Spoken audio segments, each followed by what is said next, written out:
Good morning, and we are back in business. The barbershop is finally back. Woo woo! It's been a very long spring break, but we have a very nice awaiting day for you guys. We have a very special guest today. His name is Zabi Babar, and he is the founder of Tampa Volunteers, a nonprofit organization. And we are so excited to have him here today. Yay! We're gonna get into the nitty gritty of the Tampa Volunteers, of his app, of what he does, and everything about it. It's gonna be very exciting, and I can't wait for you guys to hear it all. We're gonna go into our break, and we'll be back.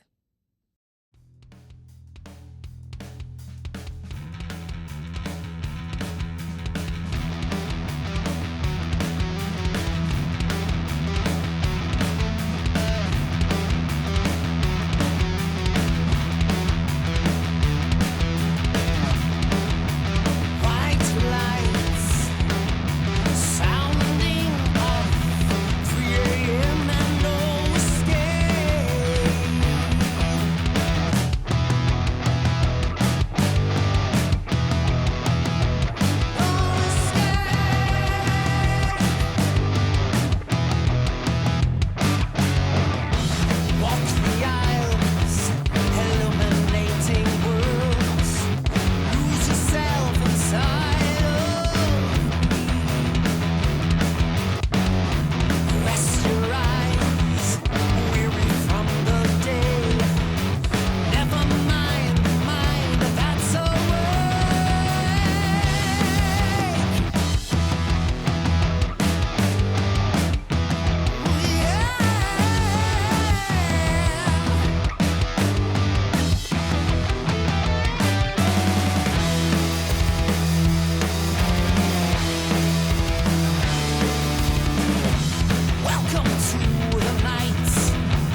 And we are back with the Barbershop at Hawk Radio Live 365 at the official Hillsborough College Radio. And we are back with our guest, Zabi Babar. How are you today? I'm doing well. How are you? I'm good. We are so excited to have you here today. In case you guys didn't know, he is the creator and founder of the nonprofit organization Tampa Volunteers, and we'll be talking all about it today. Now, for our first question, what was the inspiration or any ideas you got for starting this organization? Yeah, well, thanks for having me, first of all. Great question.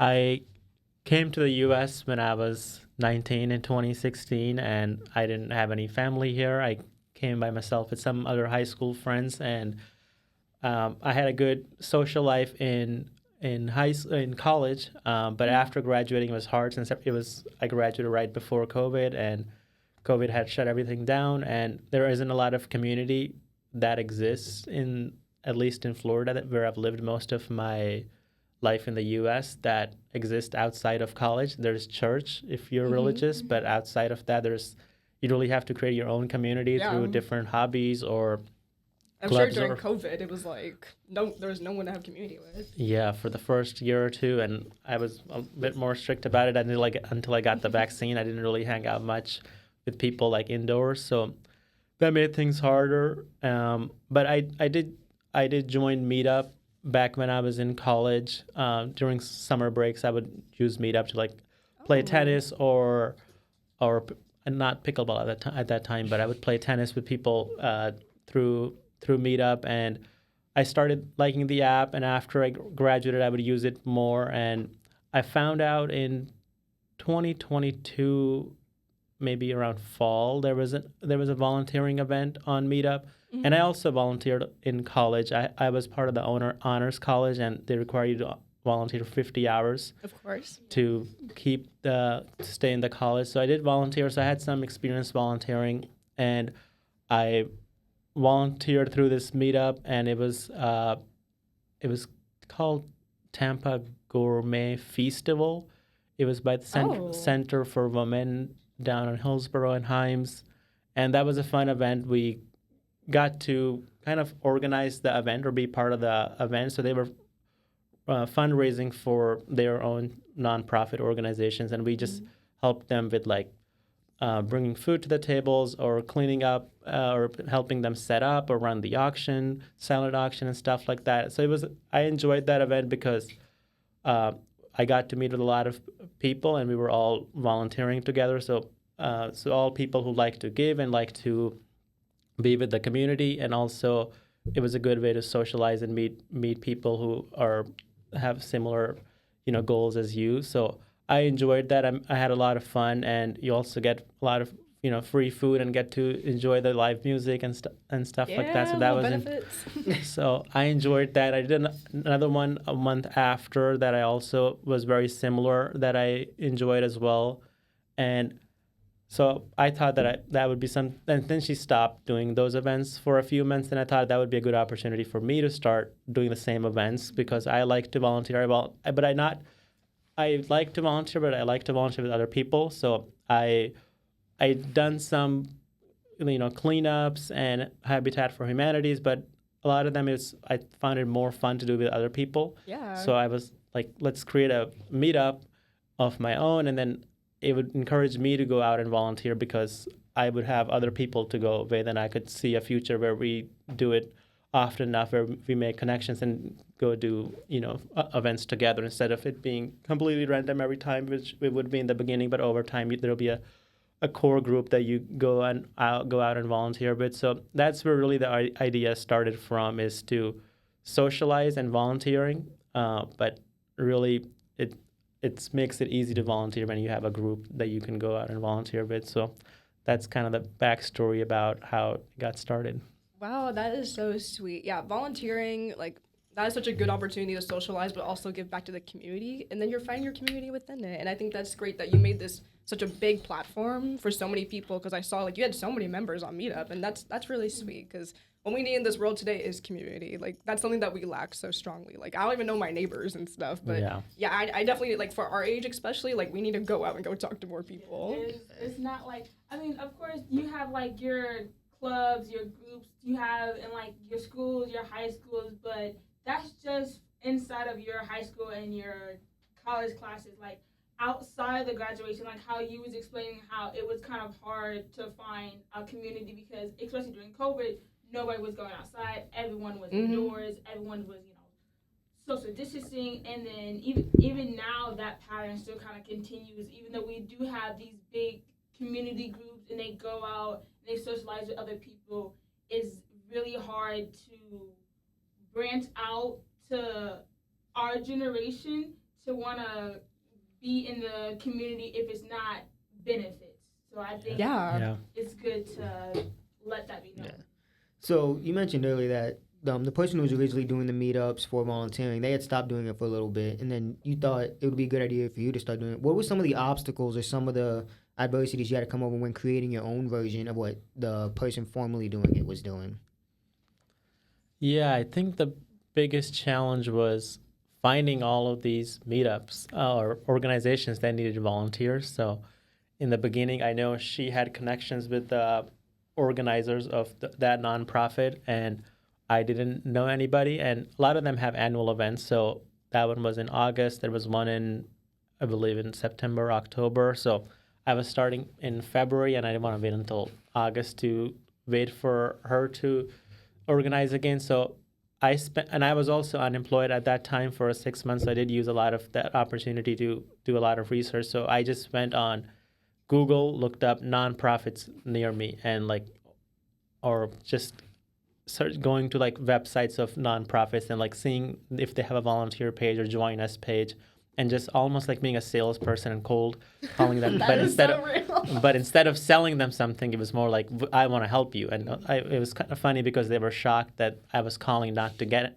anything for me, but just that if they wanted any help. So I looked at that, also Volunteer Match, Eventbrite. So I found a lot of organizations through that and just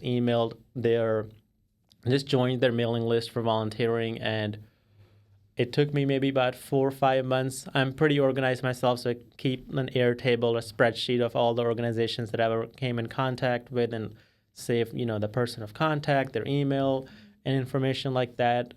So I think that was the biggest obstacle that I would say for the first 6 months, that it was just, where do you go and volunteer? How do you find out these opportunities? And in school they find it for you and let you know, but for me, that was the hardest part, but luckily, I was unemployed, if I could say that. But yeah, that helped a lot. Okay. No, I think that gave you a great opportunity, because when I was unemployed, I was trying to find all these opportunities for other things, but I think that was a sign from the universe, hey, take this time that you have for yourself, all these months, and get into this passion of yours.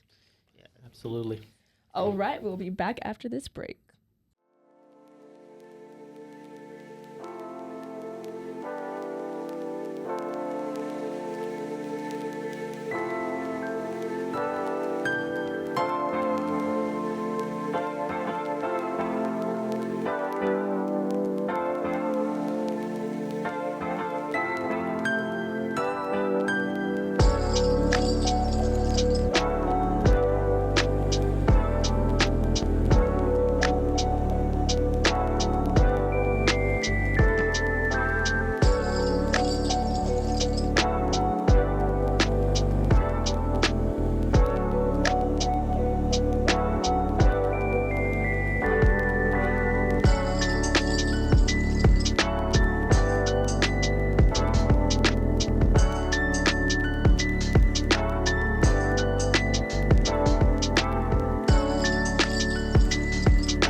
All right, and we are back on Hawk Radio to continue talking about the volunteering group. Yay! All right, so we know that you've talked much about the community and your organization. So tell us a little bit about how the community has been a big impact in your organization. Yeah, community, I didn't realize growing up had been a big part of my whole life, and I didn't realize or value it as much until I came to the US, where there's a big lack of community that I felt. So the state I grew up in is probably maybe the size of Florida, maybe smaller, but it has, I think, about 100 million people. So that's about a third of the US is living in one state. So it's very densely packed, and we don't have skyscrapers. So people are living flat, not, vertically.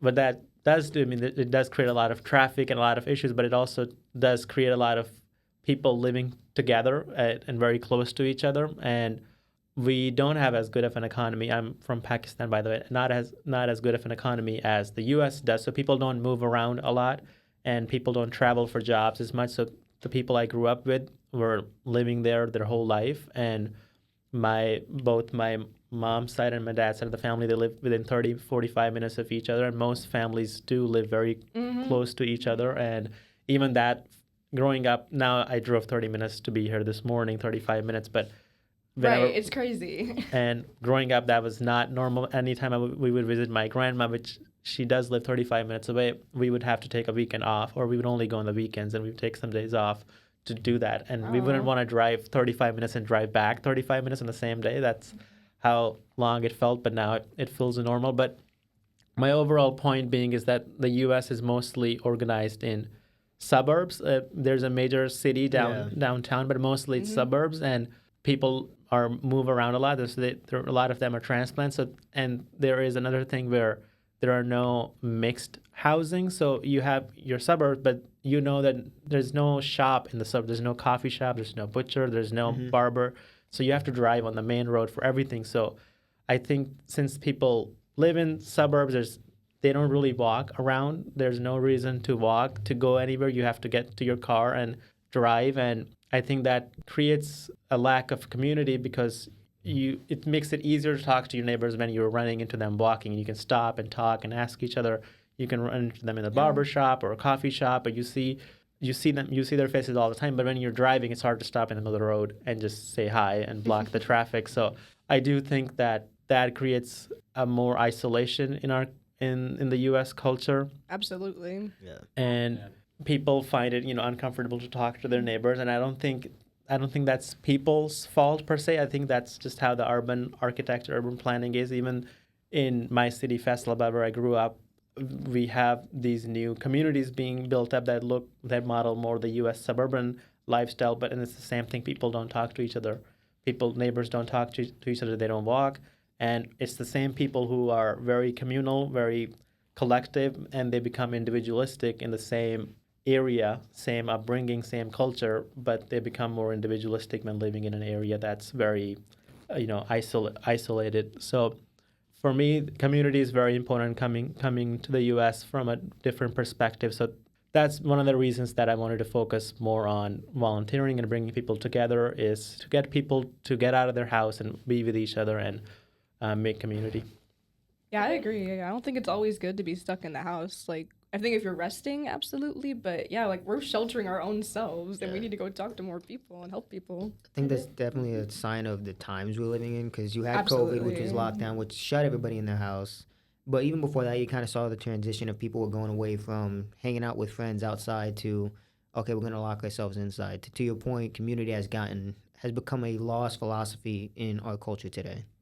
Everything, especially with like physical community, it's became smaller, but then the digital community has grown exponentially over the years, and how now there's more people communicating online and not going outside and meeting each other face to face and getting to see those people you see every day walking down the street. It's only like a couple people you would see walking. Like how parks back in like the early 2010s, early 2000s, how their parks was always populated. You always saw people walking. Even just casually down the street, you would see people walking. Even now, it's very few people who actually walk or go to the parks. your point again with the suburbs, there is not a lot of people who go out. If they do go out, then they're just in that suburb because they don't want to get in their car and drive all the way out because it's too much gas. And they're doing their own drive. thing usually. Like, they don't go Yeah. outside to go talk to people. They're like, Yeah. oh, I'm going to go work out or go walk my dog. But they don't Yeah. stop and chat with somebody. And we see that even more after COVID, everyone tends to stay in their own little bubble because it's safer. They don't have to worry about coughing. They don't have to worry about diseases. They don't have to worry about the drama of nothing. So it's always good to want to get out, and people like you who are eager to rebuild that community, to rebuild those social norms that we once had with communicating and talking with one another as important. And I mean, talking about the importance of community, seeing as how your volunteer service promotes community so much, how have you seen your service help impact community and help build communities for other people? Yeah, that's a good question. I think it's hard to notice the impact since I've been doing it for 3 years, and I wish I got more feedback from all of these organizations. But I do have some examples of like more anecdotal, experience with people, talking to them. I know there's some organizers that there's a lot of people that are in the organizations that volunteer that are older, so that are retired people that I noticed that too, yeah. 50 Yeah. plus. So I'm glad it creates an opportunity for them to go out and meet people. And a lot of them that I know that are living by themselves, they're single or divorced, and they're empty nesters. There's kids just went off to college. So I think it's made an impact in getting those people out of the house and meeting new people and being in the community. Some people have chosen to organize. I know one of my organizers, she's in a similar story where her kids just graduated and she was an empty nester, and helped her, gave her purpose and to be able to organize and be part of the community. And it also develops your own organizational skills. You feel like you're making an impact. You feel like you feel fulfilled when you organize events and people come to it and people appreciate you for it, and organizers also appreciate your help with the event. I've done a few events where they've told us that they wouldn't have been able to organize this event if it wasn't for us. And so there are organizations like that reach out. Instead of me reaching out to them, like how I said in the beginning, I was reaching out to other organizations, is that organizations are reaching out to us because they find more reliability, because people are doing that. People are volunteering just out of the goodness of their heart. They're not doing it for, credits, or there isn't some sort of, it's not involuntary, I guess, in that sense that they're not doing it for hours or some sort of other benefit. They're just doing it for community. So organizations find it more reliable to rely on members from our organizations. So I think it's made an impact for those organizations to be able to rely on us, and also for the people to have a community and have some sort of way to participate in the Tampa Bay volunteering scene. Yeah, just like you were saying, those organizations, like, you guys are making connections with each other and making community, and you were saying how it's fulfilling, and I think it's also fulfilling that this brings in the humanity part of it all, because, like, with the state of the world today, I think we have lost a lot of empathy and humanity, and we need to bring that back, because just be human. Yeah, a lot of the people don't realize how much of an impact community service has made over the past years. The many different ways that people are doing community service. You just something about doing that, and you just feel good for yourself, and it's just a very big difference what such a small thing can do to the world that we are. Yeah, absolutely. All right, we're going to wrap it up on that, and we'll be back after this break.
And we are back with the Barbershop live on 365, and we're going to continue with our conversation.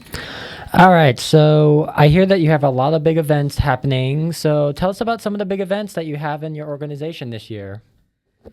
Yeah, so currently we have a lot of events coming up in the next month. So we have the Easter egg hunt that is coming up. That's in Clearwater, Yay, Easter. Coachman Park. I think they need help with being a egg security. So before the event, they want to not people just protect the eggs from the kids until the event starts. So I think there's that's fun coming up. There's also Mud Girl Tampa that's coming up. So if you want to support that organizations, there's also that opportunity. There's some beach cleanups and some more fundraisers coming up in end of April. There's a handbag and happy hours. That's a really fun one. It's almost like a scavenger hunt. So Ooh, that sounds fun.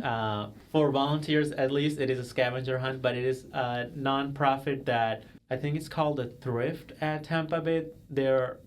Or the Spring at Tampa Bay, and they have a thrift store. And I think I like that.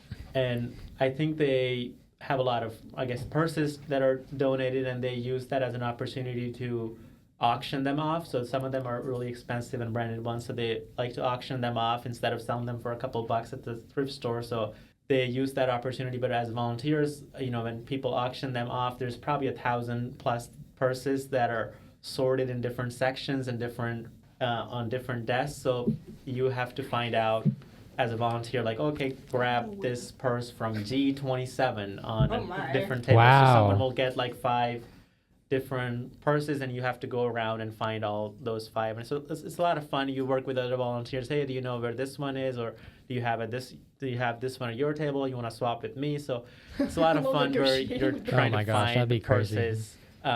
It can be hectic and chaotic, but I think that's what makes it fun. Yay, awesome. I love bags, so I got to pull up to this event for sure. So when you first, I know you got into the conversation of how you took all those months to start getting into this and making your own organization, but what was it like when you did, finally have this organization? What was the first event, or, what was it, first, doing it? What was the first event, or was the first, feeling you meant? What was, the first event that you guys did, and, what was it like organizing that first event? Oh, I feel like I should know what my first event was, but I don't. Or maybe one of the first few? Yeah, I remember, at least, I don't know if it was the first event, but I think it was one of the first people that I started talking to. I think it's called Hearts of Adoptions Agency. We do have an event coming up for them in next month on April 23, I believe. And I think it was their first time ever doing a fundraiser. And so they had no idea how to, do this work with volunteers. So they had put it up on a volunteer match, and I reached out to them and I said I can help them. And a lot of the organizations that, have been doing it for a year, they have a lot of shifts organized. Okay, we have this shift from this time to this time. We need this many people for this shift, and 4 or 5 other shifts. So this organization was doing it for the first time, and they were like, we need help, and can you do this for us? Can you? So I was pretty much the volunteer director for them for that day, and okay. I recruited all the volunteers from my meetup. I think we had about 10 volunteers, and I assigned them different positions and for different time slots, and so I kind of managed the whole event. So that was pretty empowering to be able to manage a whole event, which usually I'm working with somebody who does that. So it was fun that I was able to do that, and they've been really appreciative. They took us to a volunteer happy hour afterwards, after the event. Okay. And for the last every 2-3 years they invite us, and this year I'm also doing the same thing. They let me just do all of the volunteering management, so I'm getting the volunteers we need and managing all of the day off event, anything that has to do with volunteering. I'm managing that, so that feels pretty cool to have that connection, and we've been doing that for 3-4 years now with them. Oh wow! So on the managing aspect, how do you handle all of that at once? Because I know you said before, you're a very organized person, but just hearing that myself, my head is in a complete whirlwind. So how exactly do you, I know it can't be that stressful, but do you ever get tired from it? That's a great question. Do I get tired from it? I think I I can if I'm doing it too much. I think in the first year, since I was the first person to start this, from Tampa Volunteers, didn't have many other organizers. I think I did like 50 events in the first year. So that was an event every weekend, sometimes multiple events a weekend. So Oh my. ever since then, and I also have a job now, luckily, I have toned down a lot. There's other organizers that help, but I've learned to manage my own, pace. Like, I think you can, if you're volunteering too much, it can not seem like volunteering because it has to come from a place of, giving from your heart, and you want to do it, not because you have to do it. So I've tried to pick events and pick my own niche and pick my own organizations that I like to work with more and events that I work with more, and focus on those, and maybe do event once a month or once or twice a month instead of every weekend. So I think that helps. And then in terms of like organizing on the day off, it helps to have other people that help out. I'm not the only one that's responsible for the event. There's a whole team, and just a lot of preparation before the event. Thinking out what are the areas that need help, like what sections the event is broken up into, what times the event is happening. So just a lot of planning beforehand, and having other people, 4 or 5 people, help you on the day of event helps a lot with the stress. Yeah, of course. Absolutely, balance is good because you don't want the volunteering to turn into work. It wants to be fun. Yeah, volunteering is supposed to be fun. It's supposed to be active, not work, not a regular 9 to 5. Exactly. Exactly. All right, we'll be back after this break.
All right, we are back on Hawk Radio at the official Hillsborough College. Let's get into it again.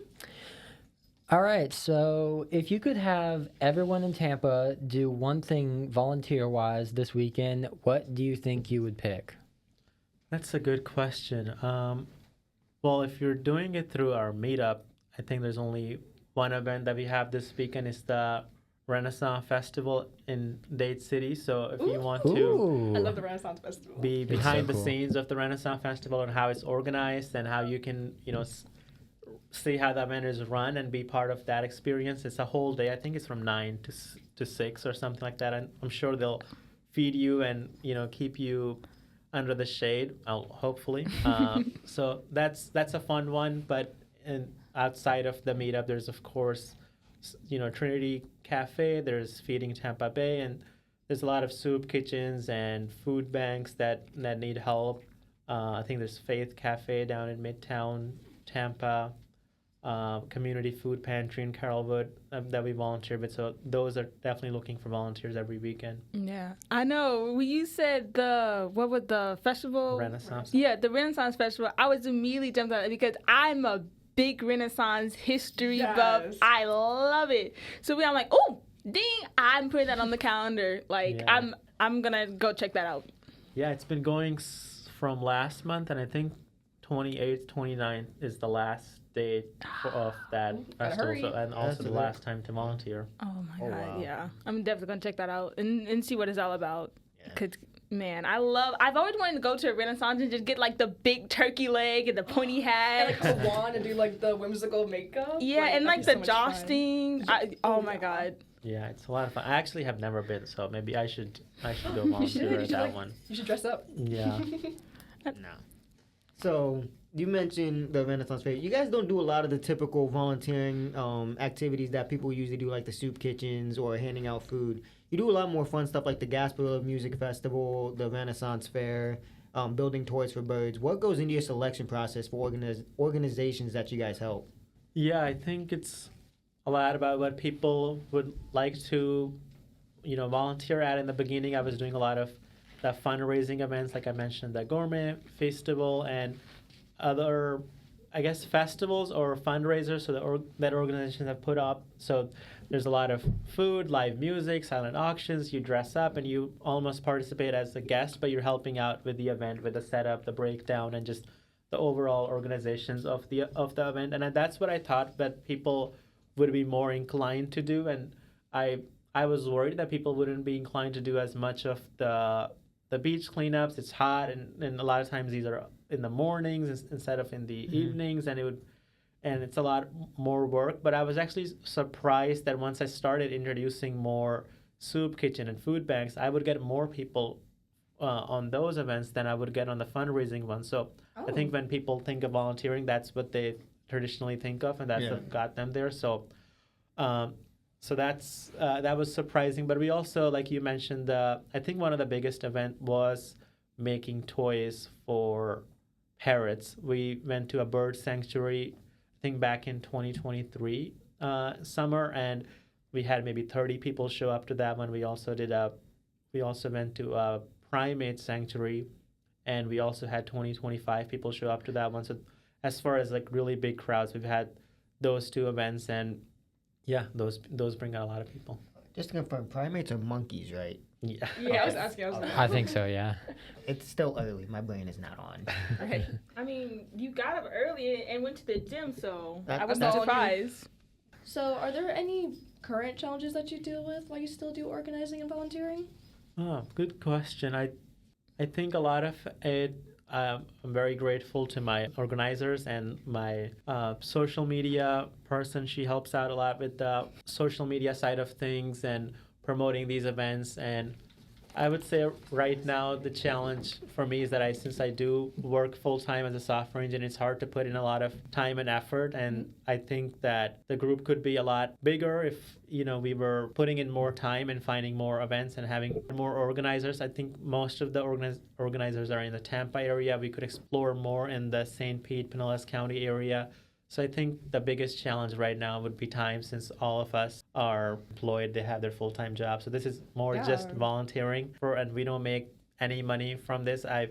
not made a single dollar, or everything that I've been donated has gone back into the meetup fees that we pay, which is about $300 a year. Wow, that's a lot. So luckily, I haven't had to pay many out of pocket. I've gotten enough donations to do that. But yeah, we don't make any money. There's no financial incentive for us to do this. It's all out of the goodness of our heart. So I guess that's the biggest challenge, is not having enough time to really pour more into the community and the volunteering. Yeah, and like even with the volunteers, because like they also have like jobs. There's not enough time, because sometimes like I want to do more volunteering, but then I have school, I have work, or I have like a big project I have to do, or online class, and it's unfortunate, really. Yeah. Schedules get kind of hectic, especially during the week for people who are full-time students and then people who are fully employed. So I can see how that can be one of the biggest challenges, especially managing it today. Yeah, I can imagine that could be a big reason why a lot of people in their 20s, 30s, and 40s don't volunteer as much, because, they've got a lot of families, schools, jobs to take care of, and, that's not the first thing that comes up to the mind after the work is day. Yeah, but I think having like the occasional volunteering event here and there also helps, because when people do get time in their schedules to go out and do the event, it does end up having a positive effect on them and wants them to keep coming back. So like there's ways, people can work around their schedule, or even if it's only for an hour, or maybe even just 30 minutes, just popping in, just helping, like, because a lot of help goes a long way. Yeah, totally. I think a lot of people, including myself, had this, valid excuse to not be able to volunteer, is because, we don't know how to find them. Where do you go to find them? It takes a lot of times to, research, and you may not get what you want. So that's where the meetup is really helpful, is that you don't have to do the research. You don't have to find out how to go to their website and how to talk to anybody. You just sign up on the meetup and volunteer. And I think that really makes it easy. And, when you're, with your friends, you're thinking about what to do, like maybe, go to a coffee shop, or, play Topgolf or pickleball or something. That could be something to think of, maybe going as a group of friends to volunteer at a soup cafe or some festival or fundraiser. That could be a good group activity, even with your friends, or also family and coworkers as well. Or even just yourself. Yeah. I think I think the good part of that, the challenge is, since we all are so busy, I think it's nice that, like, if you have that one, like, spare day in your week, you're like, maybe I should, like, leave the house. I shouldn't just lay on my phone, be in bed, and eat junk food all day, even though I do that. But I think it's nice where it's like, oh, wait, I'm going to go out and do this. This is, like, my one, like, nice thing I will do in the week that's not work or feels like work heavy or school. And, like, this is, like, a little, like, self-care thing I'll do for myself, or a self-care thing I'll do with my friends, because, like, my friends need to branch out, or maybe help out with my family. So I think even though, like, sometimes the opportunity to go volunteer is small, but you can take it, and then you, like, remember, like, oh, you know what? Life's not that bad. Yeah, I think it's definitely something to keep on top of your mind when you're, when you don't have any plans. Like, a lot of times we don't think of volunteering as something to do. So just, spreading awareness and being aware that there are organizations around that could benefit, and that could be something that you could do. Yeah, I think the biggest benefit from volunteering is what it does for yourself, and of course, like, other people, but it's like, you're doing it for the goodness of your heart, and you're finding that humanity and empathy again, like I said earlier. Yeah, and I think also, like, even if you're not able to, like, do community or, like, volunteer and all that, you can still do small stuff that's creative and that's going to, like, help out the community. Like, you can easily, like, instead of just giving your clothes away, you can, like, donate them to people that actually have those clothes, or like, there's lots of different stuff that you can get rid of in your house to like, help people that are in need. So there's lots of different stuff. Yeah. Well, I want to say thank you so much for being with us today. I had so much fun talking about it. And just one more thing before we go. Do you have any advice for maybe young people who want to start their own organization? In volunteering? Mm-hmm. And getting into, like, nonprofit, like, organizations? Yeah, I think I would say it's to follow your passion. If you are passionate towards a specific cause, if you care about, animals, if you care about your ecosystem, if you care about helping people out, don't feel discouraged or, like, label yourself as, like, I don't care as much, or I don't care about the right causes or not right causes, like, or this looks better. Don't follow your internal voice and give into that fully. And of course, we all have our jobs, or we all have our school to work with. So balance that and give as much as you can that feels good to your heart, and not force anything that doesn't align with your values. Absolutely. I think that's the most perfect answer ever, and very honest and sweet. Thank you so much for being here. Unfortunately, the barbershop got closed. We've been talking your ears off. I know. And we'll be back next Tuesday on Hawk Radio, Live 365 at Hillsborough College. Goodbye, y'all.